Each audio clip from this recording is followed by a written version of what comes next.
4 septembre 1969, les militaires qui depuis 5 ans et demi sont au pouvoir au Brésil et qui allaient célébrer comme chaque année la fête de l'indépendance nationale, apprennent une nouvelle qui leur donne un choc. L'ambassadeur des États-Unis, M. Burke Elbrick, vient d'être enlevé par un groupe de révolutionnaires. Dans la voiture qui a servi à l'enlèvement, on trouve un document qui mentionne les 2 conditions mises par les révolutionnaires à la libération de l'ambassadeur: relâcher 15 prisonniers politiques, dont ils fourniront la liste, publier dans la presse et à la télévision le texte de ce manifeste. Ces conditions sont acceptées. Les téléspectateurs brésiliens entendent un speaker officiel lire des phrases comme celle-ci. Monsieur Burke Elbrick représente dans ce pays les intérêts de l'impérialisme allié aux grands patrons, aux propriétaires terriens, aux grandes banques nationales, enfin au régime d'oppression et d'exploitation. Aussi, le rapt de l'ambassadeur est-il un avertissement clair que le peuple brésilien ne s'arrêtera pas et fera à tout moment peser sur eux le poids de sa lutte. Nous savons tous qu'il s'agit d'une lutte sans trêve, d'une lutte longue et dure, qui ne se terminera pas avec le remplacement d'un général par un autre, mais qui s'achèvera avec la fin du régime des exploiteurs et avec la mise en place d'un gouvernement qui libérera les travailleurs de tout le pays de la situation dans laquelle ils se trouvent. Et le texte se termine ainsi: maintenant c'est œil pour œil, dent pour dent. Les 15 prisonniers sont libérés. L'ambassadeur aussi. La première étape de la liberté pour les 15, c'est le Mexique.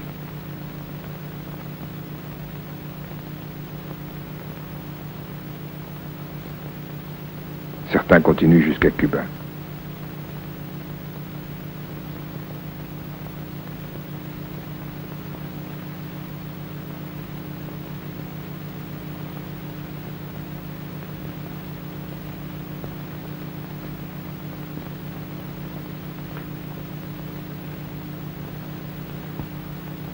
Leur premier témoignage est simple. Ils décrivent ce qu'était pour eux la vie dans les prisons brésiliennes, ce qu'elle est toujours pour ceux qui y sont restés. Meu nome é José Ibrahim, sou brasileiro, opérario, fui dirigente sindical. Je m'appelle José Ibrahim, ouvrier, président du syndicat métallurgique de Sasca. Jusqu'en 1968, lorsque la dictature militaire du Brésil est intervenue dans le syndicat que je dirigeais à la suite d'une grève ouvrière que nous avions faite contre la politique salariale du gouvernement. Fizemos devido à política salarial do governo. Fui preso no dia 2 de fevereiro. J'ai été arrêté le 2 février 1969 et je suis resté prisonnier jusqu'au 5 septembre, date où j'étais libéré par l'action révolutionnaire d'enlèvement de l'ambassadeur américain au Brésil. Revolucionária de sequestro do embaixador americano no Brasil. Fui bastante torturado por me negar. J'ai été passablement torturé car je me refusais à dénoncer mes camarades, à dénoncer les camarades que luttent actuellement au Brésil contre la dictature militaire qui exploite notre peuple. Que explora o nosso povo. A tortura no Brasil, atualmente. Actuellement au Brésil, la torture est une pratique courante. Moi, lorsque j'étais pris, j'étais tout de suite emmené à la caserne de la police militaire de São Paulo et immédiatement à la seule torture. Já fui logo para a sala de tortura. Sofri vários tipos de tortura. J'ai subi plusieurs types de Uma delas, tortures. que já foi citado, o caso do pau de arara, Une d'elles est le pau d'arara, le perchoir du perroquet, qui est un instrument, une espèce de barre de fer suspendue. On m'a ligoté les mains, les pieds, nu, totalement nu. On m'a suspendu à cette barre, la tête en bas. nu, totalmente nu, me colocaram de cabeça para baixo, pendurado nesses ferros, e me amarraram On m'a attaché les fils électriques aux testicules, au pénis, aux doigts et aux oreilles. On donne les chocs à la magnéto qui tourne et provoque des décharges, des bourrages, des courants, à l'estomac, au visage, à la tête, à tous les endroits sensibles du corps. Autre type de torture qu'ils ont fait sur moi est ce qu'on appelle le cavalinho, qui est un banc qui se laisse incliner comme ça. La partie inclinée est placée vers la tête, sans aucun appui. Tout le corps attaché à ce banc et la tête reste renversée sans aucun appui. Et à la mesure qu'il donne les chocs, le tortionnaire donne les chocs, il avait un autre militaire, ce capitaine commandant de PE de la police militaire de São Paulo, Antônio das Neto Privato. Ce capitaine, avec un compte-gouttes, d'un liquide abrasif qui brûle, me versait ce liquide dans le nez. Je ne pouvais pas contrôler ma respiration à cause des décharges électriques. Un autre type de torture qu'ils ont fait sur moi, c'était de me suspendre nu, seulement par les pieds. La tête en bas, avec les décharges électriques sur toutes les parties du corps. Ils me jetaient de l'eau sur le corps pour l'humidifier, et avec un bâton électrique à pile, ils touchaient tous les endroits du corps. L'autre type de torture qu'ils ont fait avec moi, c'est la simulacre d'exécution. Ils m'emmenaient la nuit dans les rues désertes de São Paulo, ils tiraient des coups de feu, ils disaient qu'ils allaient me fusiller, et que ce serait imputé au fameux, déjà fameux, tristement fameux escadron de la mort qui existe au Brésil, et que je serais enterré comme indigent. C'est un type de torture psychologique qu'ils faisaient.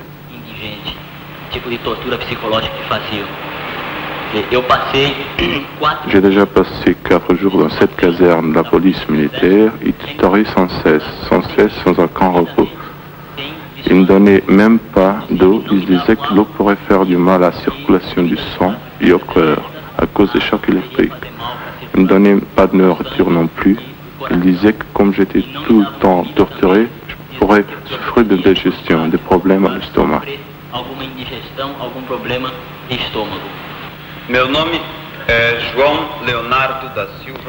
Mon nom est Jean Leonardo da Silva Rocha. Je suis brésilien, avocat et professeur. J'ai été arrêté à São Paulo le 28 janvier 1969. J'ai passé 7 mois et demi en prison. Durant cette période, j'ai été torturé 3 fois. Les 2 premières fois, j'ai été torturé à la police militaire de São Paulo et au département d'ordre public et social également à São Paulo. Avec moi, on a arrêté aussi ma femme, qui n'a rien à voir avec mon activité politique. Et le combattant révolutionnaire Marcos Braz de Carvalho est mort devant la porte de mon appartement, assassiné par la police de la dictature.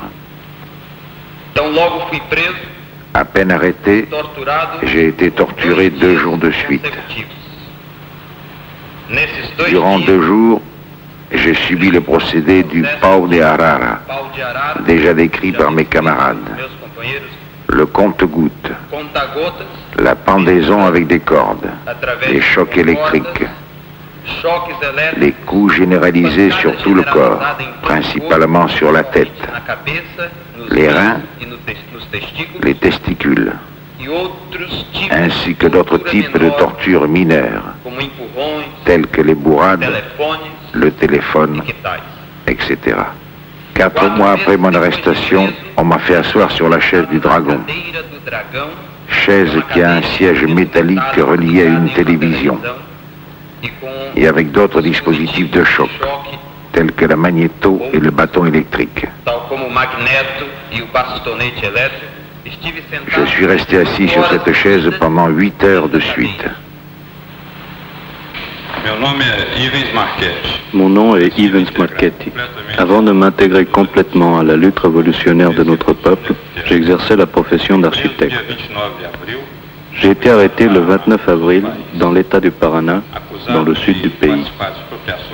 Accusé de participer à des attaques de banques et de tentatives d'implanter une guérilla dans ce même état, j'ai été sauvagement torturé dans cet état et transféré plus tard à Guanabara, où j'ai été incarcéré à Ilha das Flores et à Ilha Grande. Les tortures que j'ai subies sont celles que la plupart de mes camarades subissent.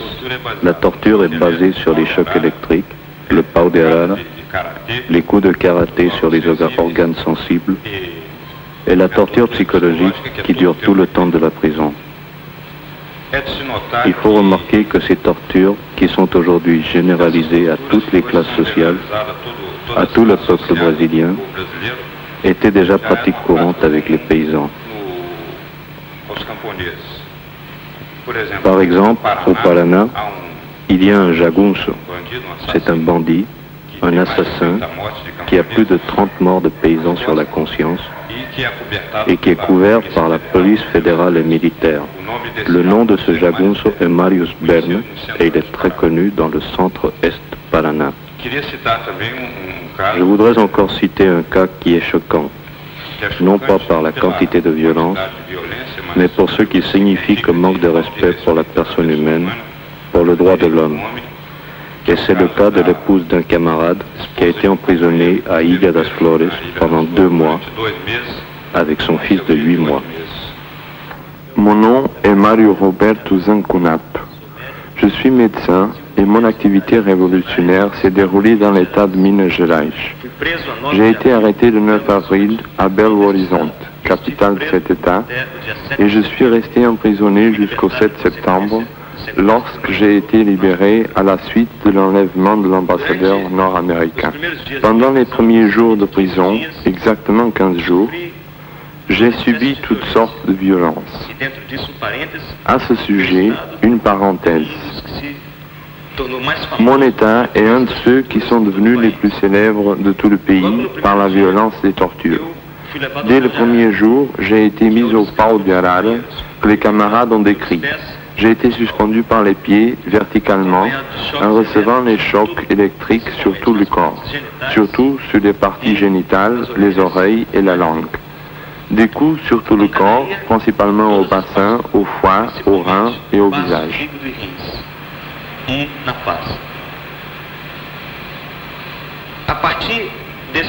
À partir de ce jour-là, j'ai été soumis à une grande intensité de violence. Matraquage quotidien, privation de nourriture, privation de boisson. Je me trouvais nu dans une cellule mouillée d'eau et pratiquement sans voir la lumière du soleil.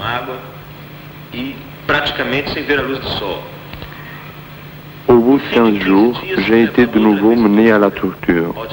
De nouveau le pau de arara, les chocs électriques pour que je dénonce les camarades.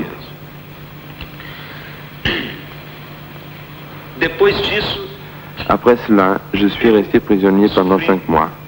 J'ai subi certaines violences, mais d'intensité inférieure, même dans d'autres États comme São Paulo, où l'on m'a conduit, car j'ai subi des interrogatoires dans d'autres États également. Mais je sais que dans les États plus au nord, bien qu'on utilise aussi le choc électrique et le pau de arara, les tortures sont en concordance avec le type même de l'État. Elles sont semi-féodales. Il y a davantage de matraquage. Elles sont plus grossières. Au sud, les tortures sont plus raffinées. Elles sont plus au niveau de la technique suivant l'enseignement récent donné par le capitaine Charles Rodney Chandler, qui était au département d'ordre politique et social de São Paulo, criminel de guerre au Vietnam, et qui a finalement été exécuté par les forces révolutionnaires du Brésil. Il a donné dans ce département des cours de torture aux inspecteurs et aux délégués. De quelle nationalité est ce capitaine? Charles Rodney Chandler est un capitaine de l'armée américaine. Onofre Pinto, brésilien, ex-sergent de l'armée.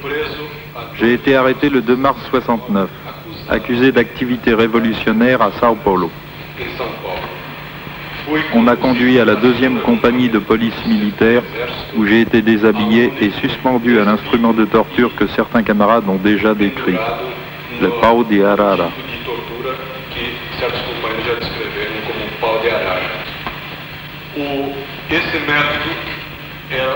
Cette méthode est utilisée pour tenter d'obtenir des indications sur les demeures des révolutionnaires ou des détails sur l'organisation à laquelle j'appartenais. Au Brésil, la torture a été institutionnalisée par la dictature militaire. Mon nom est Maria Augusta Carneiro Ribeira. Je suis brésilienne, étudiante. J'ai été arrêtée à Rio de Janeiro le 1er mai 1969.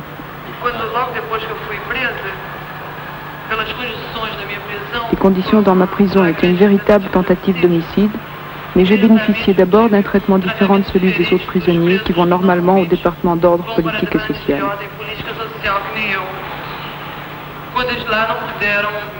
Quand j'étais là, ils n'ont pas pu me soumettre au procédé habituel de torture, ni rien, simplement parce que je devais me présenter immédiatement devant un tribunal. En fait, pendant ce temps, ils ont employé avec moi une série de procédés qu'on pourrait appeler torture psychologique. On m'obligeait à assister aux séances de torture que subissaient des camarades révolutionnaires dans ce département.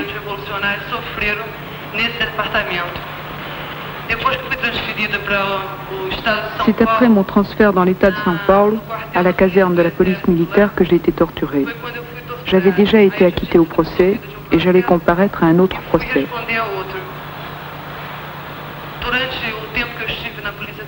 Pendant mon séjour à la police militaire, cela a duré exactement 11 jours, j'ai été torturée par un major qui est le responsable des tortures et nommé Major Lameira. La première chose qu'il a fait, c'est de me déshabiller totalement, et après il a commencé à m'interroger en me donnant des gifles, des coups de karaté.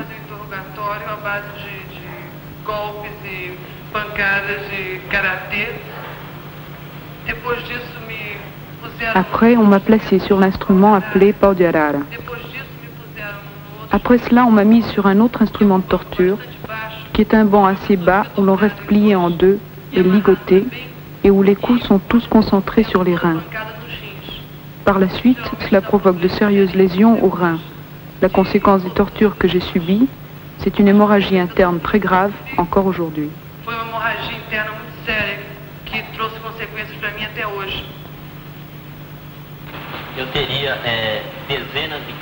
Je pourrais citer des dizaines de cas de torture, mais je vais en retenir deux qui sont à mon avis les deux plus révoltants.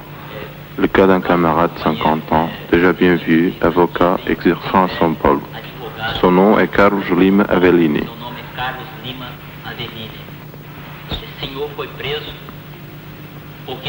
Cet homme a été arrêté parce qu'il avait un procès intérieur à 64. Puis 1964, son procès durait. Il a été arrêté à São Paulo. On l'a torturé passablement, et comme la police ne pouvait rien en obtenir, et rien qui puisse le compromettre, ils ont pris son fils, un garçon de 16 ans, ils ont torturé aussi bien le père que le fils, sur le pau de arara, avec des chocs électriques. Comme ils n'obtenaient toujours rien, ils menaçaient de prendre également sa femme et de la faire venir du Rio Grande do Sul, où elle se trouvait, pour la torturer aussi afin de la faire parler. Ce monsieur était dans la même cellule que moi. Il a pris un morceau de verre, il s'est tranché les veines. Il disait qu'il préférait mourir plutôt que de voir toute sa famille humiliée, torturée à cause de lui, à cause de sa situation. Un autre cas, celui d'un ouvrier qui travaillait avec moi au syndicat.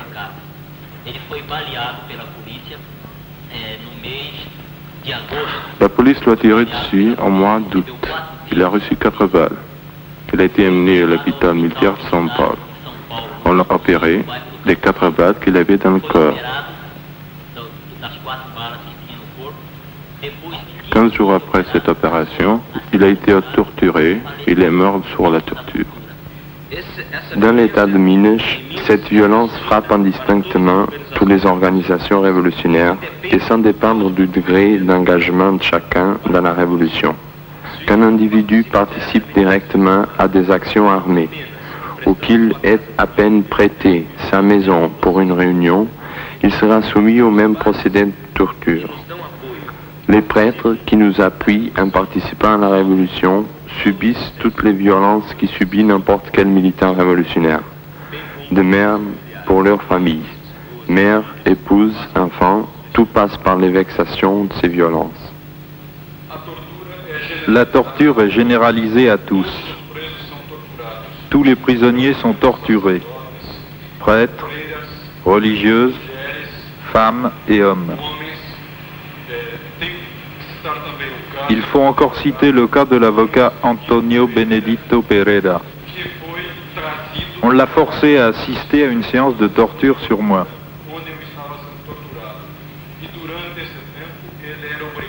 Pendant que j'étais torturé, on l'obligeait à me toucher des mains pour lui faire recevoir aussi les décharges que je recevais. Après, il a été déshabillé et torturé, pendant qu'on me descendait du Pau de Arara, où je me trouvais dans l'impossibilité de bouger. Après cela, on a amené sa femme qui a été également torturée devant lui et moi. Ils l'ont déshabillée et torturée devant son mari et moi. Après, leurs 3 frères, même le plus jeune qui était encore mineur, ont été aussi torturés. Il faut souligner que ces personnes n'avaient rien à voir avec le mouvement révolutionnaire. Il place toujours les gens 2 par 2, de façon qu'un camarade, même s'il n'est pas torturé, souffre les conséquences de la douleur de l'autre, qui lui est torturé.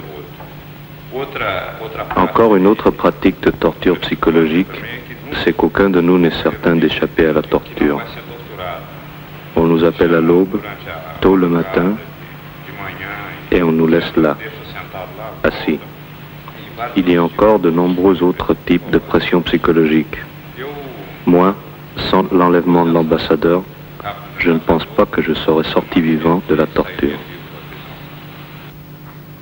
Il s'est trouvé un député, Geraldo Freire, pour déclarer qu'une fois l'ambassadeur libéré, le gouvernement mexicain devrait restituer les 15 prisonniers au Brésil. Mais alors que le monde entier, y compris le Vatican, devant des témoignages comme ceux que vous venez d'entendre, en arrivait à dénoncer publiquement l'institutionnalisation de la torture policière au Brésil, le chef de l'État brésilien, le général Garrastazu Médicis, déclarait le jour anniversaire du coup d'État que la répression serait dure et implacable. Les révolutionnaires brésiliens sont prévenus, mais les autres aussi.